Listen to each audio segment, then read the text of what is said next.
Muy buenas tardes, queridos hermanos y amigos pertenecientes a nuestra Escuela Parroquial de Formación de Agentes. Hoy es martes de formación y es un gusto poder saludarlos a todos ustedes y juntos, a través de esta transmisión, seguir compartiendo nuestra fe. Saludo de una forma muy especial a todos nuestros formadores y a todos nuestros alumnos de todos los sectores de nuestra parroquia, así como también a todas las personas que semana tras semana nos acompañan y comparten con nosotros este momento de formación. Recuerden ustedes que estamos en el módulo dedicado al estudio de la Santísima Virgen María. Y hoy en esta tarde vamos a compartir con ustedes el tema número 3 de este curso de Mariología. María, presente y anunciada en el Evangelio de San Mateo. Los invito pues a que juntos iniciemos este momento de estudio, de formación, poniéndonos en las manos del Señor. Y al mismo tiempo pidiéndole a María Santísima su gracia, su ayuda, su intercesión poderosa para cada uno de nosotros. Le seguimos insistiendo para que nos ayude en estos días difíciles, en este tiempo de pandemia, para que pronto podamos salir adelante, tomados de su bendita mano, poder cantar las glorias del Señor. ¿Me acompañan a hacer la oración? Desde ahí de casa, ayúdenme a orar junto y digamos todos: en el nombre del Padre y del Hijo y del Espíritu Santo. Amén. Oh María, tú resplandeces siempre en nuestro camino como un signo de salvación y esperanza. Nosotros confiamos en ti, salud de los enfermos, que junto a la cruz estuviste asociada al dolor de Jesús, manteniendo firme tu fe. Tú, salvación de todos los pueblos, sabes de qué tenemos necesidad y estamos seguros que proveerás para que, como en Caná de Galilea, pueda volver la alegría y la fiesta después de este momento de prueba. Ayúdanos, Madre del Divino Amor, a confiarnos a la voluntad del Padre y a hacer lo que nos dirá Jesús, que ha tomado sobre sí nuestros sufrimientos y ha cargado nuestros dolores para conducirnos a través de la cruz a la alegría de la resurrección. Amén.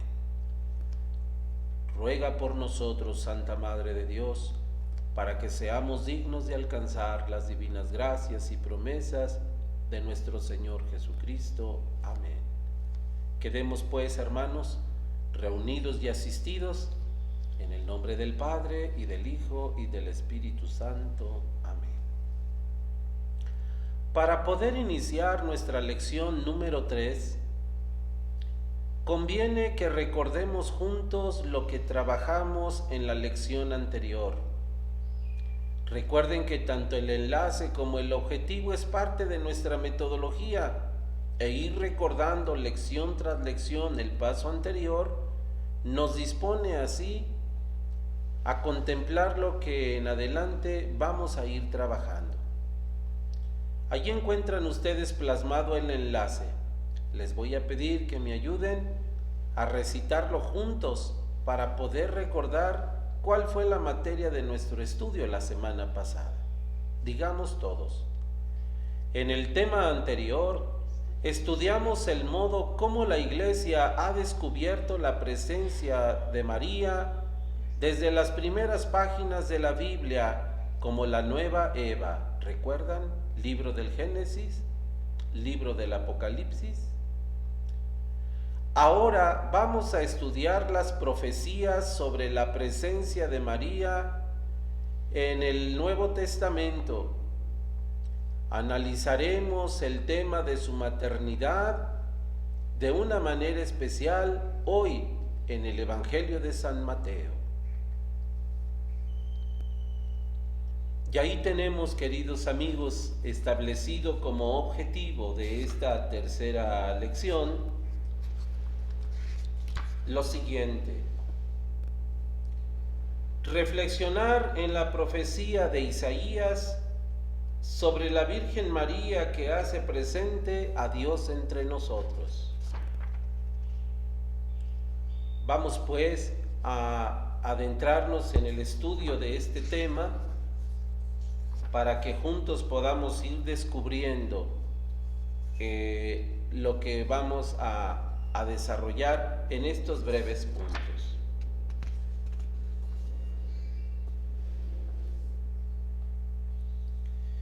Comenzamos con el encuentro con la palabra.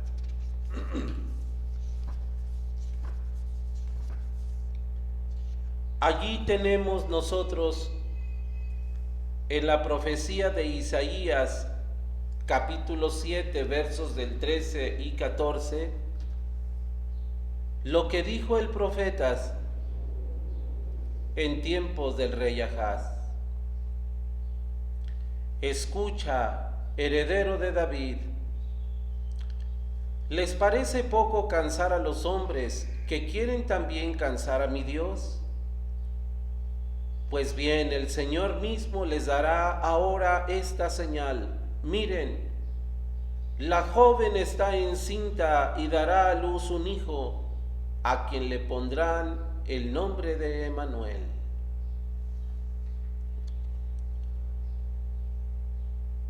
Y en el Evangelio de San Mateo, ya en el Nuevo Testamento, encontramos entonces la realización y la lectura de esta profecía. Dice San Mateo en el capítulo 1: todo esto sucedió para que se cumpliera lo que había anunciado el Señor por boca del profeta. La Virgen concebirá y dará a luz un hijo, a quien pondrá por nombre Emmanuel, que quiere decir el Dios con nosotros. Comencemos a desarrollar pues la temática de esta tarde. Lo primero que tenemos que decir es lo siguiente: los textos bíblicos, todos ellos, sean tanto del Antiguo como del Nuevo Testamento, siempre nos dan una visión creyente de los hechos. ¿Qué quiere decir esto?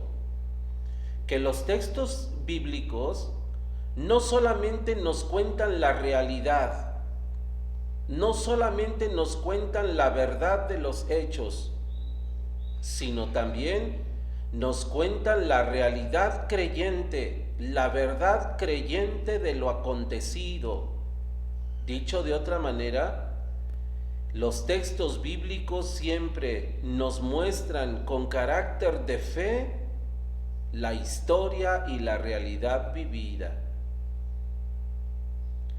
Por eso es importante entender que para comprender cualquier pasaje bíblico, siempre nos debe ayudar conocer perfectamente el contexto en el que fueron escritas dichas palabras. Acabamos de decir que todo texto bíblico nos cuenta la realidad y la verdad, pero con carácter de fe. Sin embargo, no por ello desconocen el contexto en que fueron engendrados dichos textos. Por contexto bíblico entendemos pues las condiciones sociales, políticas y religiosas en las que sucedieron los acontecimientos que luego nos narran los textos sagrados. Hoy nos adentramos en este texto isaico que, como dicen los que saben de Biblia, se refiere a las profecías mesiánicas, se refiere al libro del Mesías en el Antiguo Testamento. Hay que recordar que el profeta Isaías vive aproximadamente entre el siglo VI y VII antes de Jesús. Su profecía se sitúa hacia el año 730 antes del Señor. Como contexto, ahí aparece que el antiguo reino de David está dividido. El pueblo de Israel ahora tiene dos reinos, el del norte y el del sur. El reino del norte, al que llamamos nosotros el reino de Israel, y el reino del sur, que le llamamos el reino de Judá. Allí centramos nuestra atención, en el reino del sur, en Judá, cuya capital es Samaria. En el reino del sur aparece un personaje reinante, el rey Ahaz. Este reino es heredero de la promesa que Dios había hecho a David, prometiéndole una descendencia de la cual nacería el Mesías, el verdadero y esperado Mesías.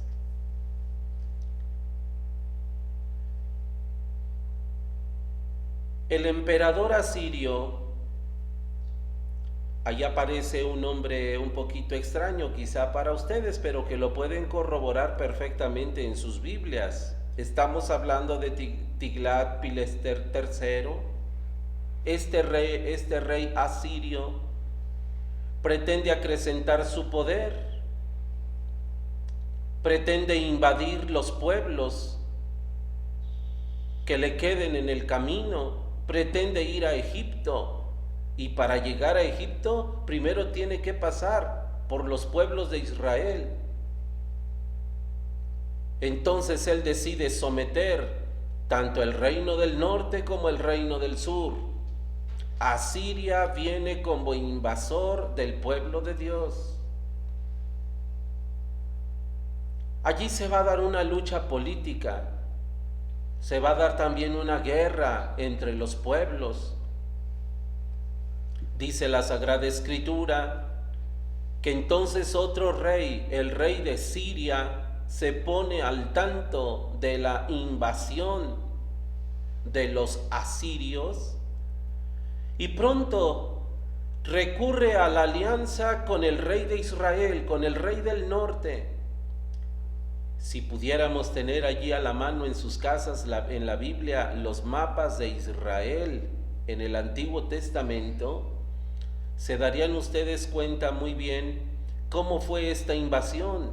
Asiria viene desde el sur, por el lado de los grandes ríos, y tiene que subir por la ruta del agua, tiene que subir lo más que pueda hasta el norte, en la frontera con Siria, y llegando a Siria entonces tiene que bajar nuevamente por el camino de Israel. Al primero al que tiene que vencer es a los sirios, y luego a los judíos del norte, y finalmente a los judíos del sur, para poder llegar por la franja de Gaza a conquistar Egipto.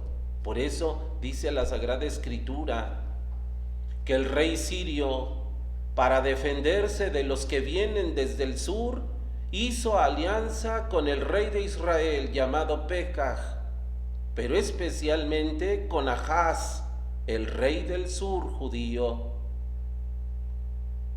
Siria e Israel hacen una propuesta a Ahaz: unámonos, hagamos alianza, pero Ahaz se rehúsa. Es así como los dos reyes, tanto el de Siria como el rey del norte, deciden atacar al reino del sur, a Jerusalén, para acabar con Ahaz e imponer como soberano de Judá al hijo de Tabel, un hombre no judío, idólatra. Es en este contexto, justo cuando deciden los aliados atacar Jerusalén, como comienzan a entretejerse ya estas profecías que a continuación escuchamos.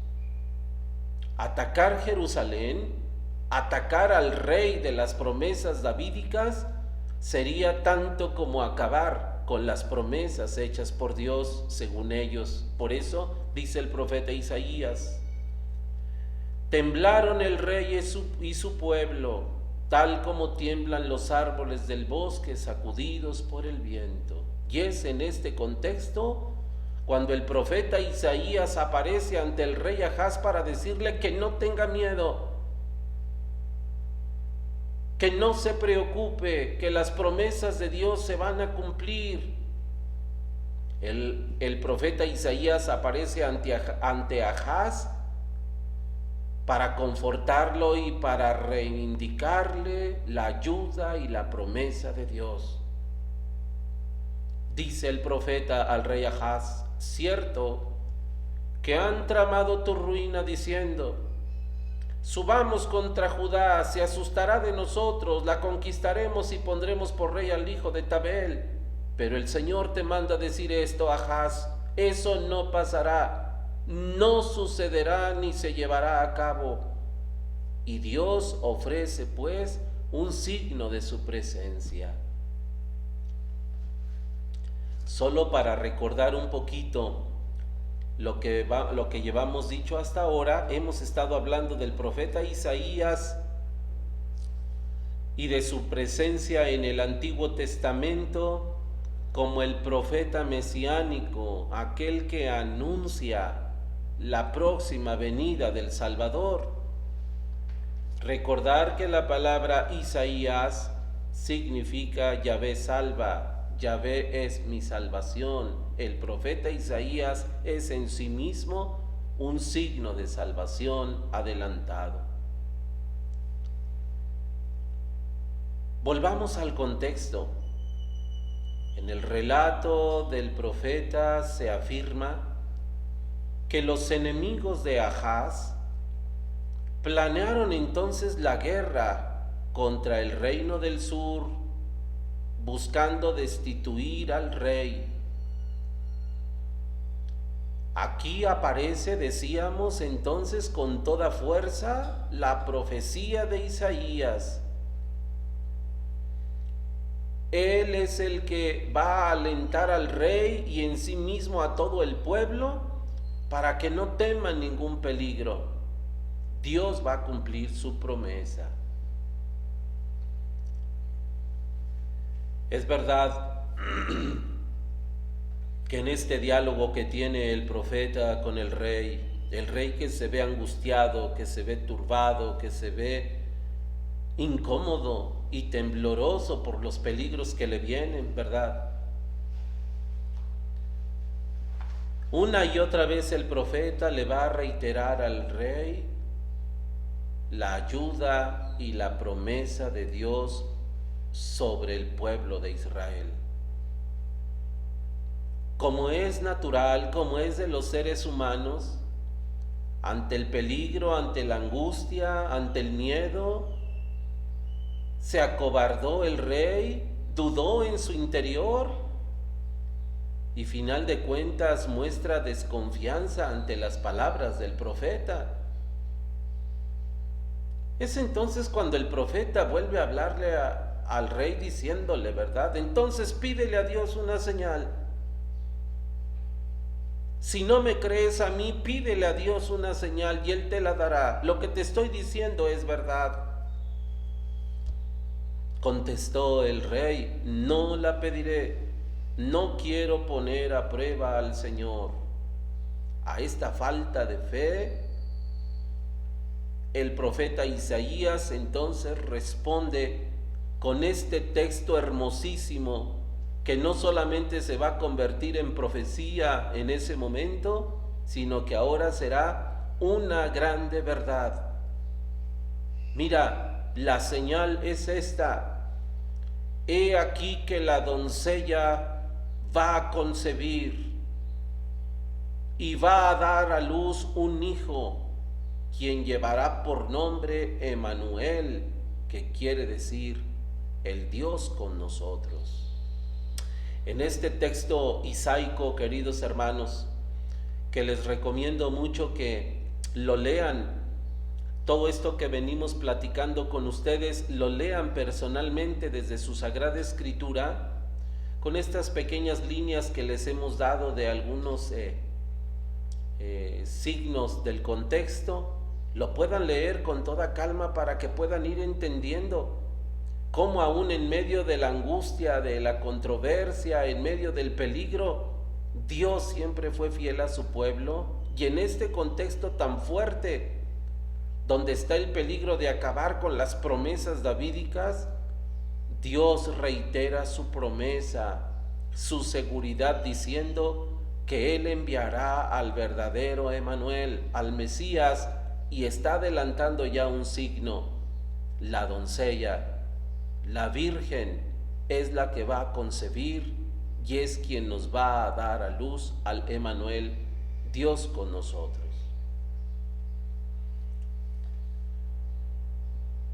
Un dato interesante que nos presenta la lección de esta tarde es el siguiente. Resulta que en el texto original, en el texto hebreo, se habla de doncella, se habla de mujer joven que va a dar a luz un hijo. Cuando el texto hebreo es transformado o traducido al lenguaje griego, la palabra muchacha joven, doncella, es traducido al griego por la palabra parthenos, que significa la virgen, la muchacha virgen. Esto es lo que se llama una relectura del texto. Cuando leemos nosotros un poquito de exégesis o de crítica textual, en clases de Biblia entendemos cómo allá en la profecía isaica, en realidad las palabras del profeta al rey Ahaz: mira, pronto la que es doncella va a dar a luz un hijo y él se va a convertir en nuestro rey, en realidad era un texto que estaba todavía muy en general, pues cualquier muchacha en un principio es virgen, cualquier muchacha en un principio es doncella, y cualquier muchacha doncella muy pronto puede convertirse en madre. Es cuando se traduce a la lengua griega y aparece la palabra parthenos, virgen, cuando se enfoca mucho más la profecía. Y a la luz de los textos del Nuevo Testamento queda perfectamente claro que no se trataba de cualquier muchacha casadera, que no se trataba de cualquier muchacha joven que pronto iba a convertirse en madre, sino se trataba de la que había sido reservada para siempre en su virginidad para dar a luz al que habría de venir verdaderamente como Mesías y Señor.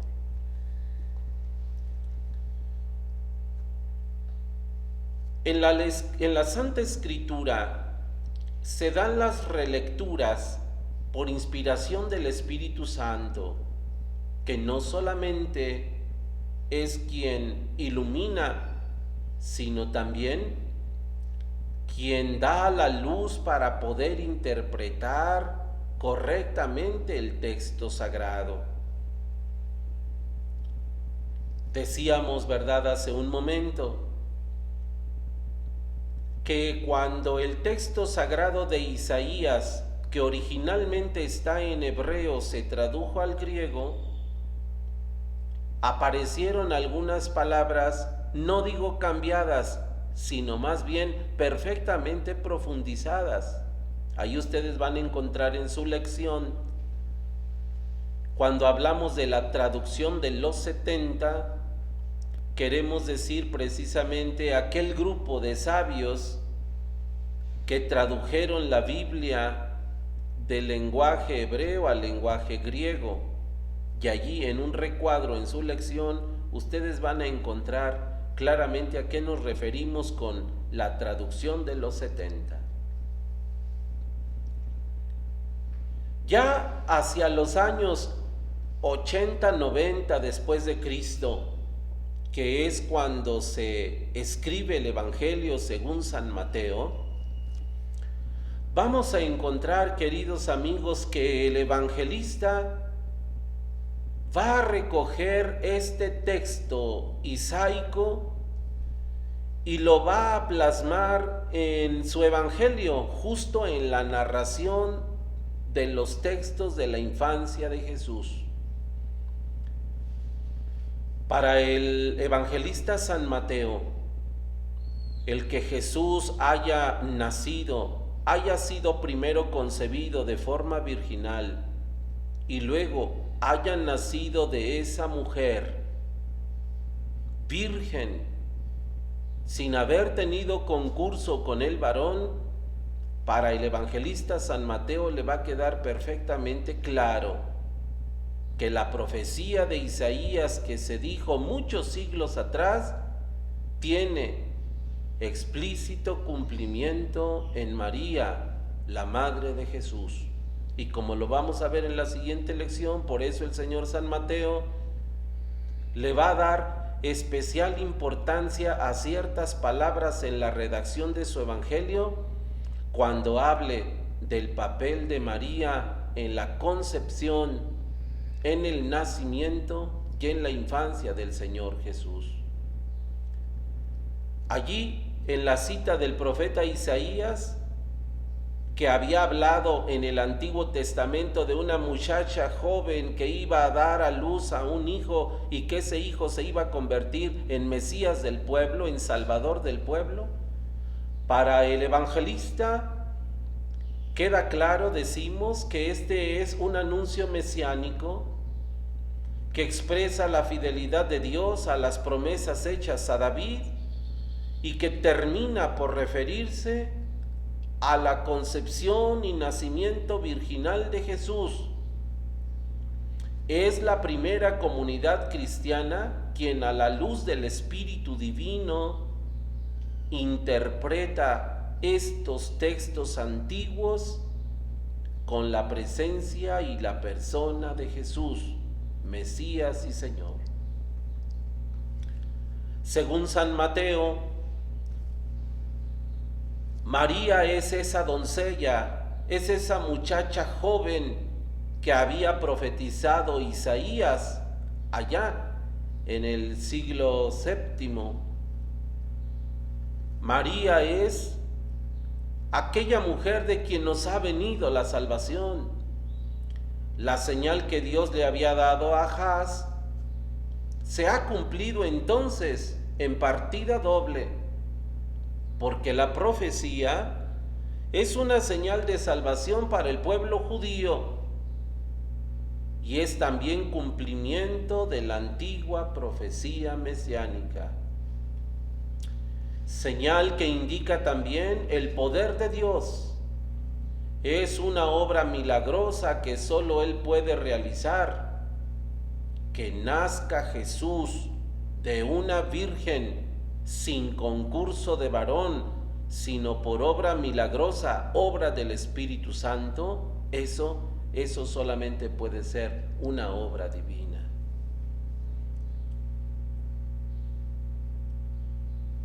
Después de la profecía isaica, ahora nos detenemos en otro texto del Antiguo Testamento.